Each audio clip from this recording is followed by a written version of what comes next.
हाय बच्चों, इस वीडियो में हम 3.2 का पहला प्रश्न देखेंगे। पहला प्रश्न है बच्चों, दी गई अंकगणितीय श्रृंखला के आधार पर रिक्त चौखटों में उचित संख्या लिखिए। तो पहला देखते हैं इसका। आपको अंकगणितीय श्रृंखला दी है, ठीक है। तो अंकगणितीय श्रृंखला में यहाँ पर आपको a, t1, t2, t3 और t2 माइनस t1 का और t3 माइनस t2 और d का क्या करना है, मान रखना है। तो बच्चों यहाँ पर a का मान कैसे रखेंगे? जो अंकगणितीय श्रृंखला में जो पहली संख्या होगी वो क्या होगा, a का मान होगा, यानी प्रथम पद होगा। तो a का मान यहाँ पे पहली संख्या 1 है, तो a का मान क्या है, यहाँ पर 1 है, तो यहाँ पे 1 लिख लेंगे।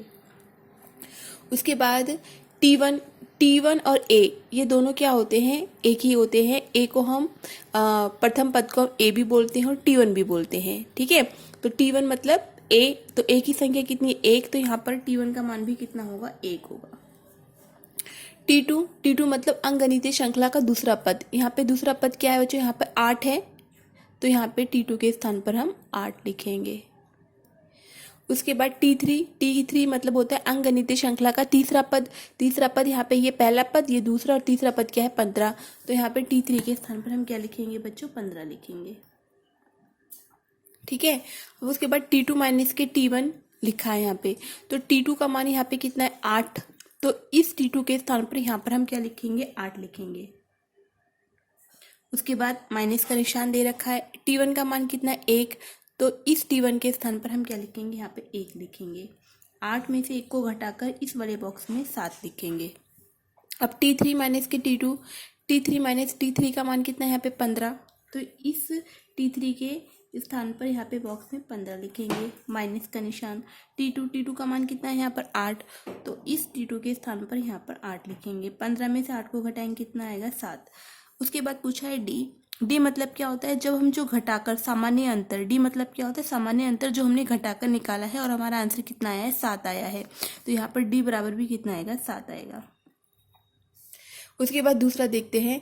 दूसरे में 3, 6, 9, 12 दिया है, ठीक है। तो यहाँ पे T1 मतलब क्या होता है बच्चों, अंकगणितीय श्रृंखला की पहला पद। अंकगणितीय श्रृंखला का पहला पद यहाँ पे पहली संख्या मतलब कितनी है, 3 है। तो यहाँ पे T1 के स्थान पर हम क्या लिखेंगे, 3 लिखेंगे, ठीक है। T2 मतलब दूसरा पद यहाँ पे क्या है, 6। तो यहाँ पे हम 6 लिखेंगे। T3 मतलब तीसरा पद कितना है, यहाँ पे 9 है, तो 9 लिखेंगे। उसके बाद T4 मतलब चौथा पद मतलब कितना है, यहाँ पे 12, तो यहाँ पे 12 लिखेंगे। उसके बाद T2 माइनस के T1 कितना है हमारा, 6, और T1 कितना है, 3। तो T2 माइनस T1 मतलब क्या, 6 में से हमें 3 को क्या करना है, घटाना है। 6 में से 3 को घटाएंगे तब कितना आएगा उत्तर बच्चों, 3 आएगा। तो यहाँ पे 3 लिख देंगे, ठीक है। उसके बाद क्या लिखा है, T3 माइनस के T2 लिखा है। तो T3 का मान कितना है, यहाँ पे 9, और T2 का मान कितना है, 6। तो 9 में से 6 को घटा देंगे, 9 में से 6 को घटाएंगे तो कितना आएगा उत्तर बच्चों, 3 आएगा। तो यहाँ पे 3 लिख देंगे। तो डी पूछा है, डी मतलब क्या, जो हमने घटाकर निकाला है और हमारा आंसर क्या है, 3। तो यहाँ पर डी के स्थान पर हम क्या लिखेंगे, 3। डी मतलब सामान्य अंतर जो घटाकर निकालते हैं। उसके बाद तीसरा देखते हैं। माइनस के 3, माइनस के 8, माइनस के 13, माइनस के 18 दिया है। तो यहाँ पे बच्चों T1 मतलब क्या होता है, T1 मतलब पहला पद। अंकगणितीय श्रृंखला का पहला पद कितना है, माइनस के 3। तो यहाँ पे T1 में इस स्थान पर हम माइनस के 3 लिखेंगे। T2 मतलब दूसरा पद कितना है, माइनस के 8। तो यहाँ पे माइनस के 8 लिखेंगे। T3 मतलब क्या, तीसरा पद कितना है, माइनस के 13। तो यहाँ पे माइनस के 13 लिखेंगे। T4 मतलब चौथा पद कितना है, माइनस के 18। तो यहाँ पे माइनस के 18 लिखेंगे, ठीक है। उसके बाद यहाँ पे क्या लिखा है बच्चों, T2 माइनस के T1 यानी क्या, माइनस के 8 में से माइनस 3 को हमें क्या करना है, घटाना है। माइनस के 8 में से माइनस 3 को घटाना है। तो मैं यहाँ पे थोड़ी सी आपको कैलकुलेशन करके दिखाती हूँ बच्चों। T2 के स्थान पर हम क्या लिखेंगे, यहाँ पर माइनस के 8 लिख दिया है ना। T2 के स्थान पर माइनस के 8। उसके बाद ये वाला माइनस का निशान, यहाँ पे मैंने माइनस का निशान लगा दिया। और T1 के स्थान पर हम क्या लिखेंगे, माइनस के 3 लिखेंगे। T1 के स्थान पर माइनस के 3 लिखा। अब उसके बाद कैलकुलेशन कैसे करेंगे, माइनस के 8, इस माइनस के कारण ये वाला माइनस क्या हो जाएगा, प्लस हो जाएगा, है ना। इस माइनस के कारण ये वाला माइनस प्लस हो जाएगा, और फिर 3 लिखेंगे। माइनस के 8 में से जब प्लस के 3 घटाएंगे तो माइनस के 5 बचेंगे, है ना। माइनस के 5, तो T2 माइनस के T1 कितना आया माइनस के 5, तो माइनस के 5 लिखेंगे। उसी प्रकार से T3 माइनस के T2, T3 माइनस के T2 यानी कि माइनस के 13 में से जब माइनस के 8 को जब हम इसी तरीके से घटाएंगे तब हमारा उत्तर क्या आएगा बच्चों, माइनस के 5 ही आएगा। आप घटाकर देखना है ना।